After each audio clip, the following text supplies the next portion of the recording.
The Kingdom of Congo was only one of the great civilizations that surrounded the southwestern part of southern Africa. It had great trade partners and even better citizens of the regions. They clustered together to form cities, and then they clustered together to form countries. These countries were not without their wars, and they were not always stable. In fact, there isn't a time where there wasn't someone plotting to take over the kingdom for themselves and their family. These people in the Kingdom of Congo were more elective than they were hereditary, and because of this, it didn't matter if you took over the kingdom, as the Anziku would learn. These people started with a great foundation. Civilizations that predate the Portuguese and were using brick and stone to build fortresses to prevent others from taking over. And how exactly did they do this? The Niger-Congo regions had been expanding for a while, and they gave birth to stone building cultures where they built stone circles for both traditional and practical roles, starting from areas like Senegambia all the way down to the Bantu regions. What we see is a giant network of stone buildings. One would be forgiven if they thought that it was just a single thing that made this happen. In real life, it was the result of a confluence of ideas, starting off with the base foundation of the pre-Bantu civilizations that stretch all the way to the Nigerian regions, which had similar ideas and similar fortresses made of giant rocks. These thriving civilizations completely evaded the attention of some Arabs because they thought that civilization ended after the Nigerian regions. The Nigerians did not spill the secret, instead keeping it for themselves. And so, this is why it was so desperate to have another ally. Its spies, which these nations knew very well of, traveled as merchants with merchants. And because of these spies, the Kingdom of Congo had heard about the Portuguese before they ever figured out these regions. The Europeans had created a false science, and they never thought to come below the Nigerian regions because of the torrid zone, something they made up, thinking that no one would be able to live that close to the equator because of how hot it would become. When they got there, they eventually realized that the people living in the Congolese regions were living in a virtual paradise. The one thing they noticed first were the textiles, because these showed that these people were very capable of sophistication. Who exactly were these empires near the Kingdom of Congo? These empires do not reflect what the Kingdom of Congo was, but instead were the trade partners and in some cases enemies. And this is what some Europeans had to say about them. The Anziku make linen cloths from the palm tree in various forms and colors, and also silk stuffs, of which we shall speak later.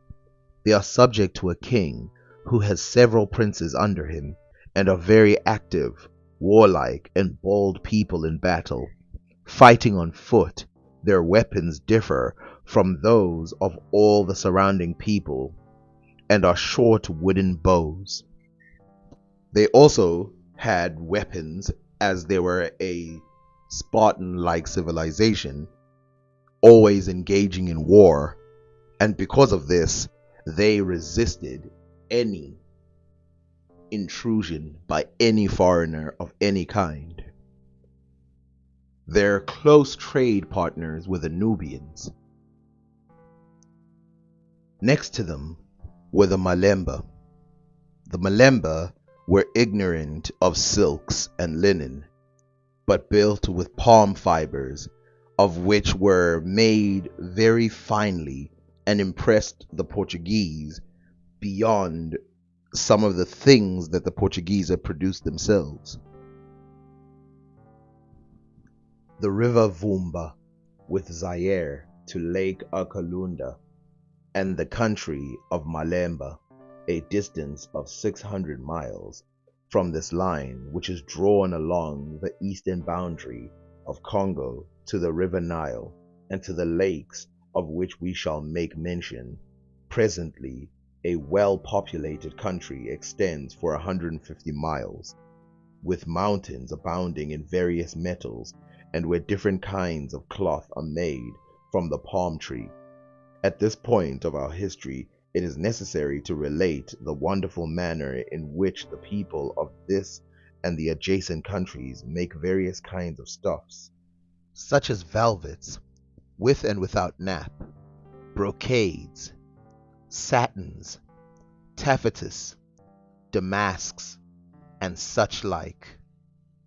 None are made of silk, as they have no knowledge of the silkworm, and when silk robes are worn, they are brought from our parts, but they weave their cloths from the leaves of the palm tree, keeping the latter growing near the ground, and cutting and watering them yearly, so that every season they may become more tender.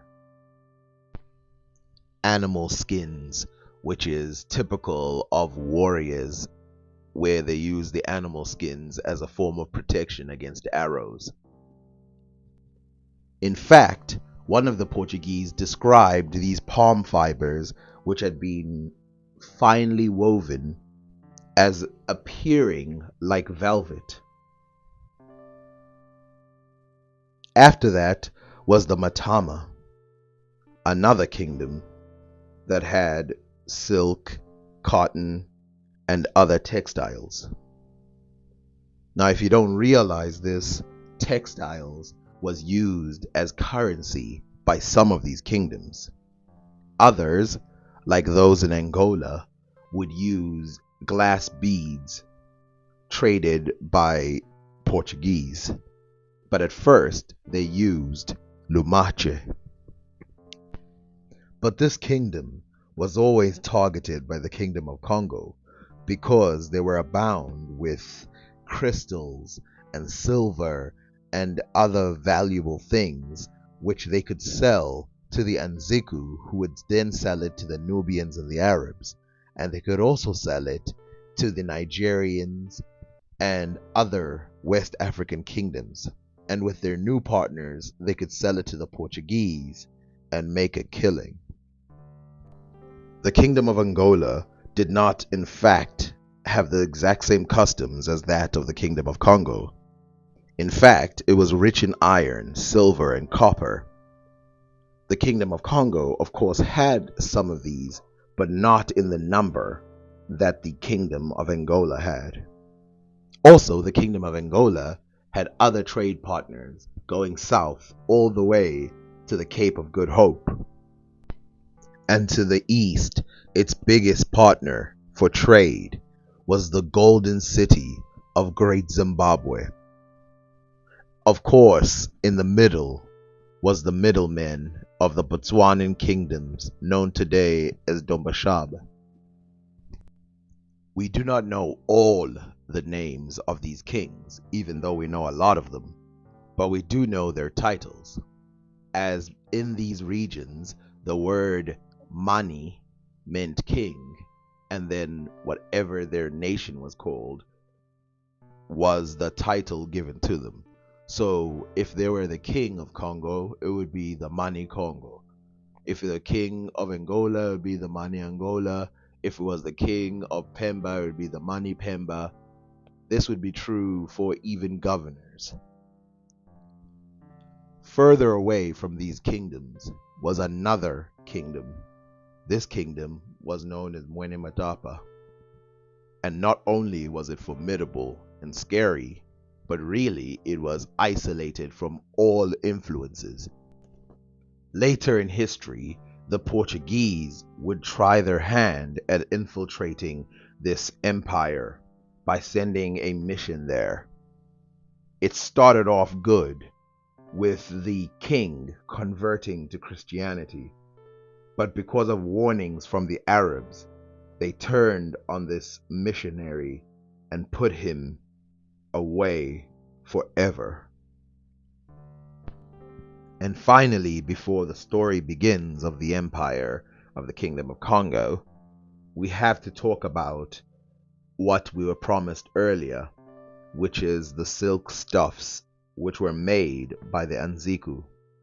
The usual dress of these people is as follows. Men of the lower class are naked above the waist, wearing nothing on the head, but their locks are long and wavy. The nobles wear silk and other garments on the head, small red and black caps, also velvet caps from Portugal, as well as others used in the country. And all are envious of being well dressed as far as they are able. The women are entirely covered from head to foot like the Africans, the poorer sort having garments from the waist downwards. The noble ladies and those who are able wear certain mantles. These also wear shoes and walk very nimbly, and are of fine stature and pleasant countenance. The poor go barefooted. Their language is quite different from that of Congo, and the Nzikis always easily learn the Congo tongue because it is plain and clear, but the Congo people find it very difficult to learn that of the Nzikis. Having asked what is the religion of these people, I was told they are pagans, but could find out nothing more about them.